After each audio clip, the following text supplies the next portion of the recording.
படிக்கிறது மறக்காம இருக்கணும்னா நம்ம என்ன செய்யணும்? அதுக்கு 6 ஸ்டெப்ஸ் இருக்கு. முதலாவது வந்து ரீடிங், இரண்டாவது ரிமெம்பரிங், மூணாவது ரிகேபிச்சுலேஷன், நாலாவது ரீப்ரொடக்ஷன், அஞ்சாவது ரெக்டிஃபிகேஷன், ஆறாவது ரிவிஷன். இதுல முதலாவது ரீடிங் அப்படின்னு சொன்னா, ஒரு புத்தகத்துல ஒரு கட்டுரையை படிக்கிறோம். முதல் முறை படிக்கும் போதே ஞாபகத்துல வைக்கணும் அப்படின்னு படிக்க கூடாது. ஏன்னா நம்ம கிட்ட கான்சியஸ் மைண்ட், சப்கான்சியஸ் மைண்ட் ரெண்டு இருக்கு. நம்ம சில விஷயங்களை ஜாலியா படிக்கும் போது அது சப்கான்சியஸ் மைண்டுக்கு போயிடும். உதாரணத்துக்கு, நீங்க ஒரு நண்பரை மார்க்கெட்ல ரொம்ப வருடங்களுக்கு பிறகு சந்திக்கிறீங்க. அவர் பேரு திடீர்னு ஞாபகத்துல வரல. ஞாபகப்படுத்த முயற்சி பண்ணிக்கிட்டே இருக்கிறீங்க, ஆனா ஞாபகத்துக்கு வராது. ஆனா அதுவே ஒரு 2-3 நாள் அந்த எஃபர்ட்ஸ் எல்லாம் விட்ட பிறகு பாத்தீங்கன்னா அவருடைய பேர் திடீர்னு ஞாபகத்துல வரும். அது சப்கான்சியஸ் மைண்ட்ல இருந்து வரும். உங்க conscious mind fails, the subconscious mind supplies the answer. அதனால முதல் முறை ஜாலியா படிக்கிறது. ரெண்டாவது ரிமெம்பரிங், படிக்கும் போது ஞாபகத்துல வச்சுக்கிறதுக்காக படிக்கிறது. ஒவ்வொரு பாயிண்டையும் குறிப்போட ஞாபகத்துல வச்சுக்கிட்டு படிக்கிறது. இதை எப்படி செய்யலாம்னா, நாம பக்கத்துல ஒரு நோட்டு புத்தகத்தை வச்சுக்கிட்டு இம்பார்ட்டன்ட் பாயிண்ட்ஸ் எல்லாம் அதுல நோட் பண்ணிக்கிட்டே வந்தோம்னா அது ஈஸியா நம்முடைய நினைவுக்கு போயிடும். இப்படி நம்ம படிச்சவன் இந்த மாதிரி இதை அப்படியே விட்டுட்டாலும் அது மறந்து போயிடும். அந்த டிகே த்ரூ டிஸ்யூஸ் வந்துடும்.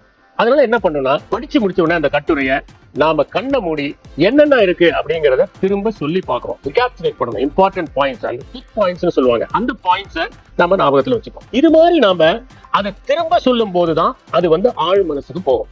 அப்படி நம்ம திரும்ப சொல்லும் போது 90% நம்மளுக்கு அது நினைவாற்றலுக்கு போயிடும். இப்ப சிலது விட்டுருவோம், சில பாயிண்ட்ஸை விட்டுருவோம்.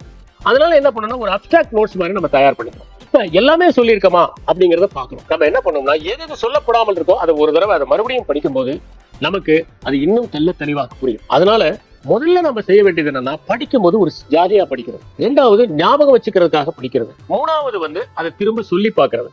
நாலாவது வந்து அதை வந்து எழுதி பார்க்கிறது.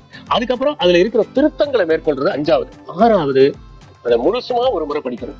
இந்த மாதிரி படிக்கும் போது அது நினைவில் இருக்கும். இன்னொன்னு என்ன செய்யணும்னா, ஓவர் லேர்னிங் அப்படிங்கிற ஒரு கான்செப்ட். இப்ப மனப்பாட பகுதிகள் இருக்கு, ஈக்குவேஷன்ஸ் இருக்கு, ஃபார்முலே இருக்கு.